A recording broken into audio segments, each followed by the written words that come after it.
O Edir Macedo é uma pessoa muito pragmática, né? Desde os primeiros anos da Igreja Universal, ele sempre se aliou a governantes, a candidatos que poderiam, em algum momento, ajudá-lo, né? E em algum momento poderiam fortalecer o seu projeto religioso e também político.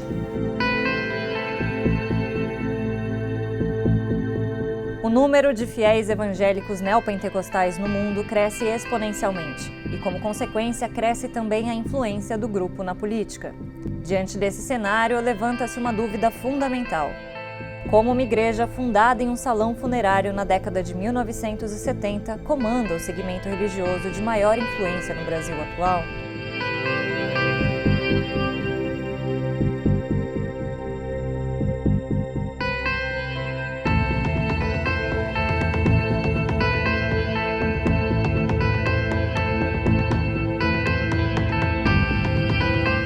Atualmente, a Igreja Universal possui membros nos 3 poderes da República. Apesar do presidente Jair Bolsonaro nutrir a fidelidade do segmento e ter influenciado no aumento de religiosos nas instituições brasileiras, a relação da Igreja com a política não é recente. A participação protestante em regimes ditatoriais sempre é muito forte. Apesar de sempre haver movimentos progressistas no meio, tem uma dinâmica institucional muito grande que acompanha bastante essas políticas de cunho mais conservador e que até mesmo colocam em risco o nosso próprio desenho democrático, né?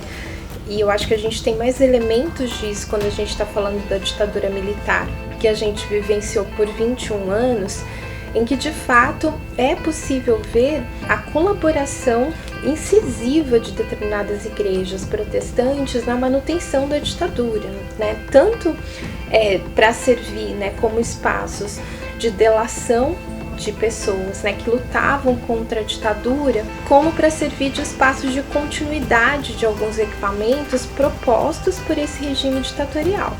Essa é uma mácula muito significativa.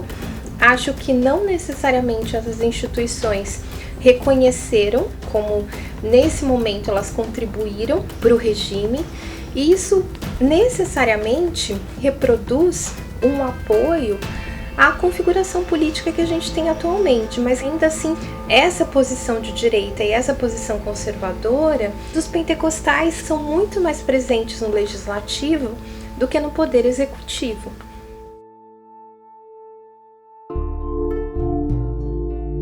A bancada evangélica ganhou um espaço relevante no Congresso Nacional durante o período de redemocratização.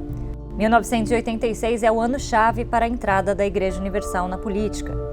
Naquele ano, o bispo Edir Macedo conseguiu eleger um deputado federal para a Assembleia Nacional Constituinte. Em 2002, a Igreja conseguiu eleger o seu primeiro senador, o bispo Marcelo Crivella, do Partido Liberal. É nesse momento que começa, na verdade, uma organização do que a gente chama hoje de bancada evangélica e que muitos anos depois vai resultar na inauguração da Frente Parlamentar Evangélica, né, que vai acontecer só em 2003. Dados de uma pesquisa realizada pelo Instituto de Estudos da Religião em 1994 apontam que 95% dos fiéis da Universal apoiaram candidatos de dentro da própria igreja. Isso não significa, contudo, que a igreja se torne um simples curral eleitoral. Quando a gente está falando de votar em alguém, ou quando uma determinada liderança pede para que os membros da igreja votem numa determinada pessoa, esse engajamento, ele não depende exclusivamente daquela posição pastoral e que as pessoas vão seguir cegamente, né? É uma ideia fundamentalmente para a gente tentar esvaziar o máximo que a gente puder essa noção de curral eleitoral, né? Curral eleitoral é uma imagem, enfim, primeiro que traz essa concepção de gado, né? Então tem aquela coisa mesmo que você está falando de um grupo muito homogêneo que segue uma determinada dimensão e que necessariamente também traz a imagem que constrói um pouco, que permeia essa narrativa religiosa, que é a ideia das ovelhas também, né? As ovelhas, elas estão ali sempre seguindo o seu pastor, né? Então, quando a gente está falando dos evangélicos na política, eu acho que traz muito essa imagem para pensar esse voto. E aí a gente acha que simplesmente o voto evangélico acontece porque tem um pastor que num determinado momento vai dizer, temos que votar em fulano, e aí todo esse rebanho vai votar nessa pessoa sem a menor possibilidade de reflexividade individual sobre isso, né? Então, quando a gente está pensando assim, nossa, por que é que tantas pessoas evangélicas votaram no Bolsonaro? Como é que isso aconteceu? É isso, não dá pra gente pensar que elas votaram só porque o pastor pediu.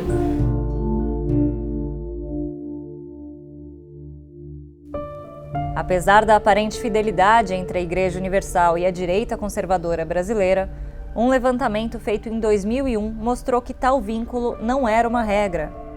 Os deputados evangélicos no Congresso Nacional eram distribuídos tanto em partidos caracterizados como de direita, quanto os de esquerda. Essa mescla fazia parte de um projeto de ascensão ao poder, independente do governante eleito.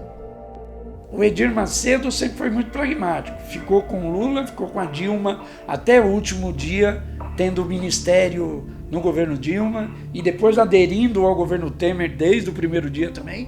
Na eleição presidencial, né, de 2018, o que aconteceu é que a IURD demorou demais para dizer quem é que ela ia apoiar, né? Para o Edir Macedo dizer quem é que ele ia apoiar, né? Dos anos que eu estudo a IURD, eu nunca vi demorar tanto tempo para isso acontecer. 2018, então, eu acho que é um ano muito atípico, né, para esse tipo de processo. A declaração de apoio ao Bolsonaro acontece, então, apenas 2 semanas antes do primeiro turno, quando o Edir Macedo, na verdade, não faz isso via Folha Universal, não faz isso via nenhum dos seus sermões também. Ele vai no seu blog e no blog ele diz que depois de muita oração e tudo mais, ele decidiu votar no Bolsonaro. Porque também é super importante a gente entender por que essas lideranças viram alguma coisa no Bolsonaro. É uma imagem que foi sendo elaborada de modo a se encaixar em várias dessas dimensões, né? E aí tem, né, toda a questão da moralidade, que foi ficando muito forte, né? Então, quando a gente vê o próprio ativismo parlamentar do Bolsonaro, que praticamente, né, não tem nenhum projeto de lei aprovado nem nada, mas esse próprio ativismo parlamentar era um ativismo que pensava determinadas pautas e que a partir de 2010, 2011, passa a investir em debates morais. Ele começa a aparecer nos programas de televisão, falando daquela questão do kit gay, e vai projetando uma imagem que necessariamente compõe uma série de referenciais de quem deve ser o político que represente essa ideia de nação, né? E essa ideia de nação evangélica. O Bolsonaro era o candidato até mais afinado com as teses políticas conservadoras da igreja. E aí, de uma certa forma, aí era talvez tudo aquilo que eles queriam e que desejassem, né? Ter um governo do qual eles possam fazer parte, um governo afinado com seus objetivos políticos ali, conservadores, né? Então o Edir Macedo coloca a TV Record à disposição. O Bolsonaro não participava de debates, mas tinha espaço oferecido lá o tempo todo na Record. O que eu vejo, então, a partir daí, nos grupos de WhatsApp, era exatamente essa discussão. Vamos votar com bispo ou não? E isso foi muito significativo de ver, porque, novamente, né, isso ajuda a gente a desfazer essa imagem do colégio eleitoral, né? Não está pronta essa ideia de que porque o bispo diz que é para votar no fulano, vai se votar nele.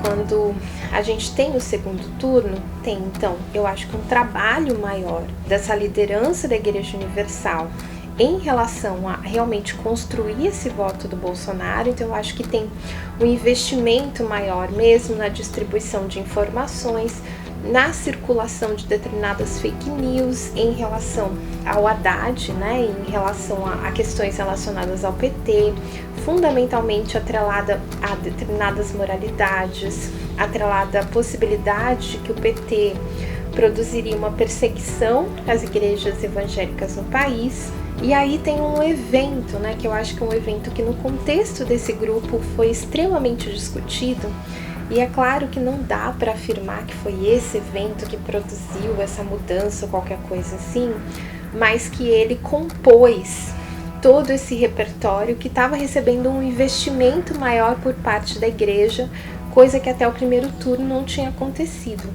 que foi ali a entrevista, né, que o Haddad deu 12 de outubro em Aparecida do Norte, quando o Haddad cita a Igreja Universal e cita, né, o Edir Macedo e outras lideranças como sendo falsos profetas e tudo mais.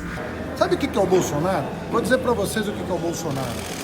Ele é o casamento do neoliberalismo desalmado, representado pelo Paulo Guedes, um neoliberalismo desalmado que corta direitos trabalhistas e sociais, com um fundamentalismo charlatão do Edir Macedo. Isso que é o Bolsonaro. Sabe o que está por trás dessa aliança? Em latim chama aura sacra fames, fome de dinheiro. Só pensam em dinheiro. É isso.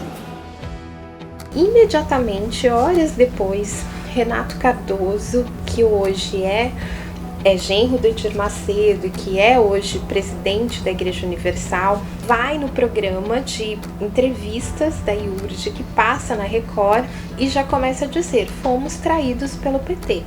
E aí vai mostrando, faz toda uma recuperação histórica de apoios que a IURD, né, tinha dado da relação com o PT, da Dilma e o Haddad na inauguração do Templo de Salomão, e que de alguma maneira naquela fala havia se declarado uma guerra e realmente era como se dali ninguém podia dizer, ficar na dúvida se haveria perseguição ou não aos evangélicos, porque aquela fala demonstrava que haveria uma perseguição. A partir daí, votar ou não votar no Bolsonaro se tornou realmente uma questão identitária, né? Quem era da IURD e votasse no Haddad estava de fato negando a igreja e negando a possibilidade da igreja seguir como igreja.